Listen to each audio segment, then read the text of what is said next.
Just yesterday, NBC News, maybe the worst of all the fake news, and I'm sure we have an NBC reporter out there. It's a tough competition, my friends, to be clear. But maybe the worst, I said maybe the worst, is NBC News.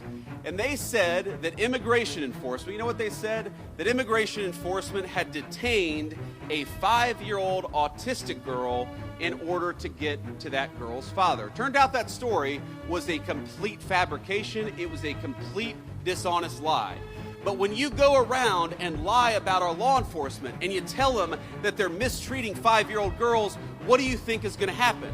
When Democratic politicians incur doxing, when they encourage us to unmask ICE enforcement officers, what do you think is going to happen? When the mayor of Los Angeles encourages violent protesters to get in the face of our law enforcement, what do you think is going to happen? What's going to happen is political violence, and political violence has gotten out of control in this country. We got to stop it, we got to condemn it, and that starts, unfortunately, at the very top of the Democratic Party.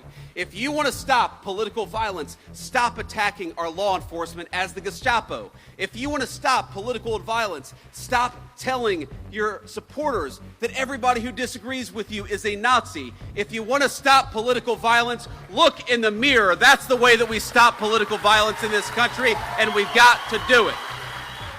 We're here to talk about law enforcement, and we're here to talk about the basic fact that you all pay your taxes. They go to safe streets and safe cities. You ought to be able to enjoy the places that were built by your tax dollars. You ought to be afraid, the criminals ought to be afraid of you. You ought not be afraid of the criminals. It's very simple.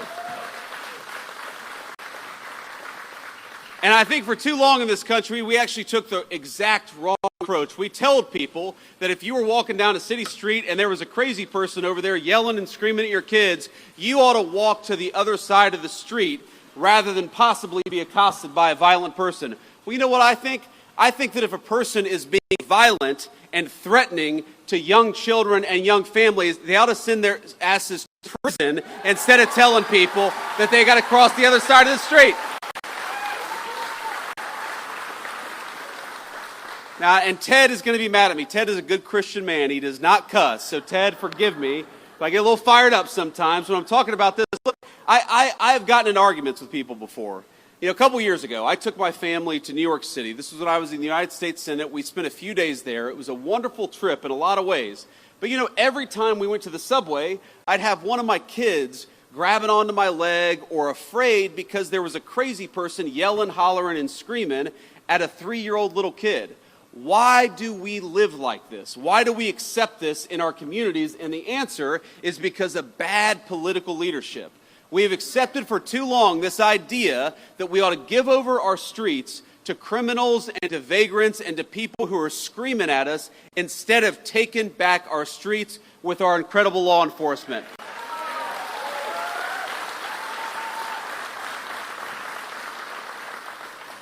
And there are so many things that we can do. You know, in Washington, D.C., the first 2 months that we surged the National Guard, that President Trump surged the National Guard into Washington, D.C., there were no murders.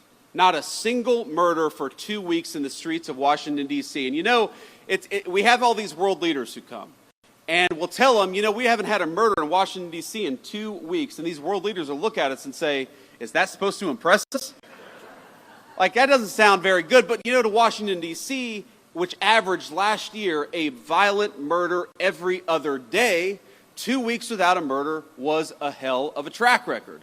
And then we just surged the National Guard to Memphis, Tennessee. Again, a Democrat city in a red state, but where the mayor said, we are sick of our people being afraid to walk safely on the streets, so why don't you help us? And that's our basic attitude in the Trump administration is, look, we should not allow people to take over. We should not allow these violent criminals to take over city streets. And if the local government wants our help, if the local authorities want our help, then we are going to help them because we stand for American safety everywhere, whether it's a big city or a small one. Thank you, young man. So this is what it means. Being pro-law and order is actually not that difficult. There are some things we do, some issues we address that are so complicated and so challenging, but supporting our local law enforcement is actually pretty easy. It's just a question of political willpower. Here's thing number one, very simple. If our great police officers find a violent criminal and lock them up, we ought to keep them locked up instead of letting them back on our streets with a slap on the wrist.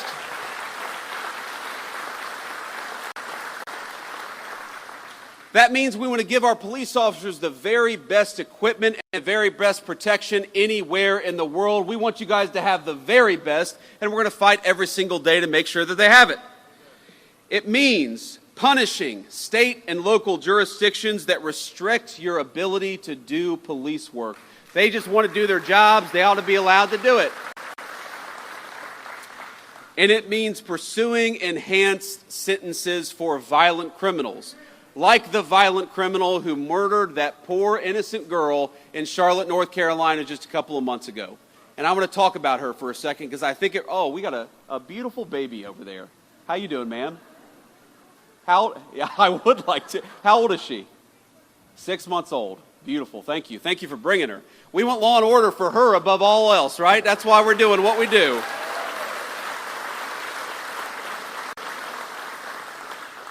But we all know a couple weeks ago, and it's one of these things that got bumped out of the news because of the political assassination of Charlie Kirk. And so let me talk just a bit about that. You all know Charlie. He was a great guy. He was a great husband, a great father. He believed in two things, I think, above all else. Number one, the second most important, is he believed in political debate in the United States of America, that we ought to talk about our disagreements and not attack one another over our disagreements. And he gave his life dying for that principle. And the second thing he believed, and it was the most important, is that he wanted to be a Christian evangelist. He wanted to bring the gospel everywhere, and he saw connecting with people and debating politics as an opportunity to talk about his faith. And I think it's important to honor him by recognizing that this is a kid, and he died at 31 years old. This is a kid who every single day, he would go to these college campuses, he would talk for 3 hours with anybody about whatever they wanted to talk about, and he believed in the civic virtue of open debate. He gave his life to protect that civic virtue, and he gave his life serving that civic virtue at the highest level. He was a great guy, and his loss was the nation's loss. And Erica, we love you. Erica's his beautiful widow. And I think you all will join me in saying that what happened to Charlie was disgusting, it was unacceptable, and it is the most anti-American act of violence that we've seen in the last couple of weeks in this country. It was a disgrace.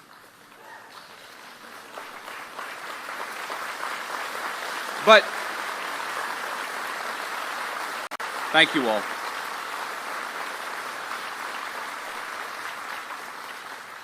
I appreciate that, and the thing is, it actually bumped out of the news this terrible story in Charlotte. And here's the basic summary, as far as I can recall it, is you have a violent criminal who has been arrested 14 times, often for very violent offenses, who gets on a bus with an innocent young girl, 22 years old, and slits her throat, and she dies. She died because she was coming home from work. She worked at a pizzeria. She came from a beautiful family. She had a young boyfriend. She had her entire life ahead of her. And she was actually a refugee from Ukraine. So she came from a war-torn country. She sought shelter in the United States of America. And because of soft-on-crime policies, she was murdered here, not in the war-torn country she came from. Isn't that a disgrace? And isn't that an insult to the incredible law enforcement officers who arrested this person 14 times? They did everything that they could to keep this thug off the streets, and it was the political leadership that failed, and we got to be honest about that. I saw former Governor Cooper say, and this is Michael Whatley's opponent, former Governor Cooper said just a couple of days after the attack that we have got to do more when it comes to law enforcement to keep people like this off the streets. And my response was, Governor, he was arrested 14 times. Law enforcement did their job. It's time for you to do your job.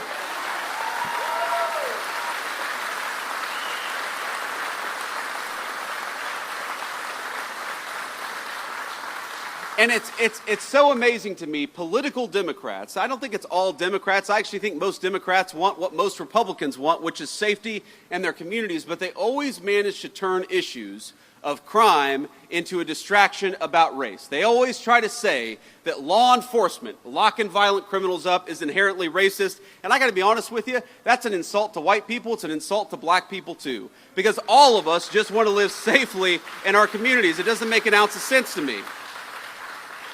But I actually, because of these Democrat talking points, I went and looked up. Do you know that in most big cities, the gross majority, over 90% of violent crime is committed by fewer than 1% of the city's residents? This is not a black-white issue. This is, we've got a small percentage of violent criminals in our communities. Democrats want to let them out of prison, and Republicans want to put them in prison and keep them there so that all of us are safe in the process. I think that's common sense, don't you?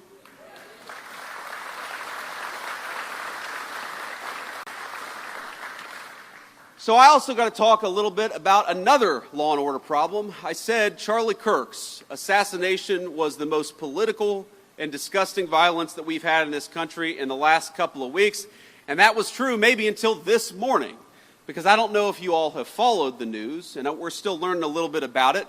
But what we know is that in Dallas, Texas, an ICE facility, an Immigrations and Customs Enforcement facility, was opened fire upon by a violent left-wing extremist, a person who wrote anti-ICE messaging on their bullets, and there's some evidence that we have that's not yet public, but we know this person was politically motivated. They were politically motivated to go after law enforcement. They were politically motivated to go after people who are enforcing our border, and I think that is the most disgusting thing. The very people who keep us safe ought to be honored and protected and praised by Democrats and Republicans alike. It is time to stop the rhetorical assault on law enforcement. Because here's what happens. Because here's what happens when Democrats like Gavin Newsom did say that these people are part of an authoritarian government. When the left-wing media lies about what they're doing, when they lie about who they're arresting, when they lie about the actual job of law enforcement, what they're doing is encouraging crazy people to go and commit violence.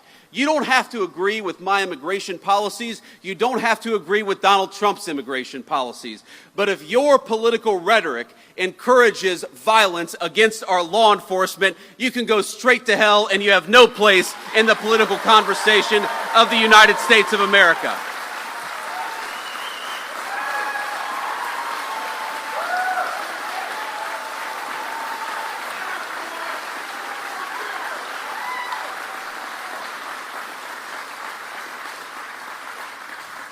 Just yesterday, NBC News, maybe the worst of all the fake news, and I'm sure we have an NBC reporter out there.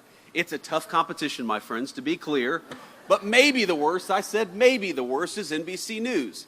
And they said that immigration enforcement, you know what they said? That immigration enforcement had detained a 5-year-old autistic girl in order to get to that girl's father. Turned out that story was a complete fabrication. It was a complete dishonest lie. But when you go around and lie about our law enforcement and you tell them that they're mistreating 5-year-old girls, what do you think is going to happen?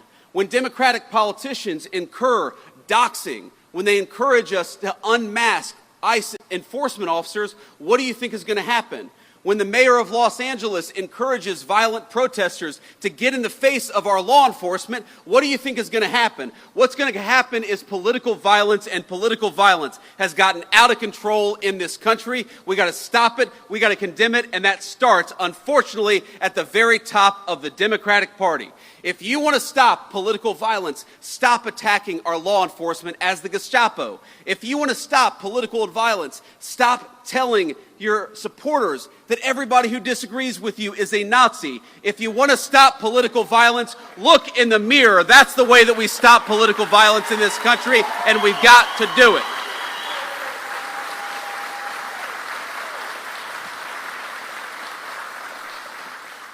And while we're all mourning and rooting for and praying for everybody who was injured at that ICE facility. And as far as we know, it looks like some of the detainees, in other words, some of the potential illegal aliens, were some of those who were affected. Look, just because we don't support illegal aliens, we don't want them to be executed by violent assassins engaged in political violence either. So we're praying both for our ICE agents, but also for everybody who's affected by this terrible attack.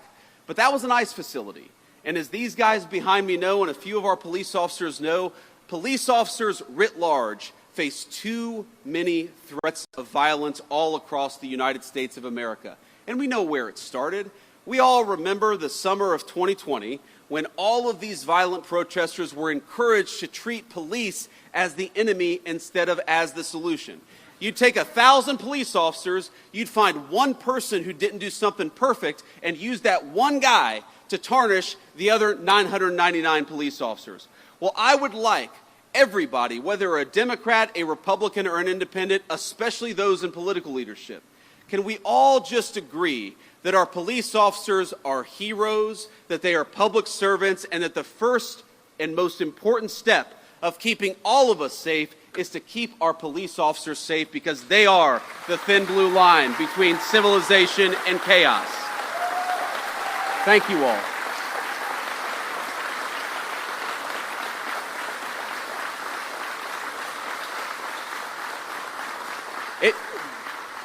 It just happens too much. Our police officers being assaulted, our police officers being attacked. You have these crazy attacks where you have a cop in a squad car who's enjoying their lunch break, and somebody comes up and summarily executes them before the cop even had a chance. It happens way too much, and it happens because too many of our political leaders have encouraged it. Now, it's not just that. It's not just the rhetoric that encourages violence against our law enforcement. You know, when I was in the Senate, there was a big bill that was going around, and it was basically that we were going to try to eliminate qualified immunity from police officers. One of the most disgraceful and worst ideas that I've ever seen. In other words, that we were going to make it easy for criminals to sue police officers for doing their job. Now, does anybody think, when you see the fake news media and the way they attack our police officers, does anybody think that we need to make it harder for our police to do their job? Some of America's cities today have worse murder rates than the very worst third world cities all over the world. That's not a joke. You go to Port-au-Prince, Haiti, or you go to some of the poorest countries all over the world, even those countries have a better murder rate than Washington, D.C. or some of the major American cities. Some of them have better murder rates than Charlotte, North Carolina. That's a disgrace. All of us should be asking, how do we make that better? How do we make people safer in their communities? How do we make it easier for a young family to walk down the street in security and comfort? But unfortunately, we've got a crew of violent radicals in the United States of America who think we ought to make it harder for police to keep us safe than easier for police to keep us safe. So here's one thing I'd like to do. I'd like every single Democrat starting today, and every Republican too, while we're at it, to say that we are going to defeat these efforts to strip immunity from our police officers. We're going to make it easier for them to do their job, not harder for them to do their job. Let's fight for it every single day.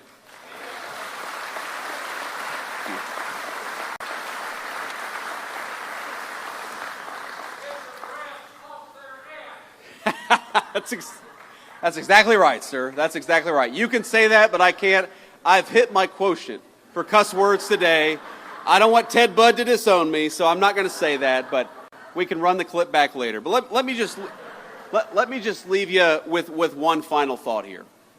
Look, I was asked earlier today by a reporter I actually like, but a reporter who said, well, don't both sides have crazy people? And of course, obviously, country of 330 million people, of course, both sides have crazy people. But if you look at the political violence in our country over the last couple of months, the last couple of years, it is not a both sides problem. It is primarily on one side of the political aisle. So, if we are going to truly go after the political violence in this country, we need the Democratic leadership of Washington, D.C. to look in the mirror.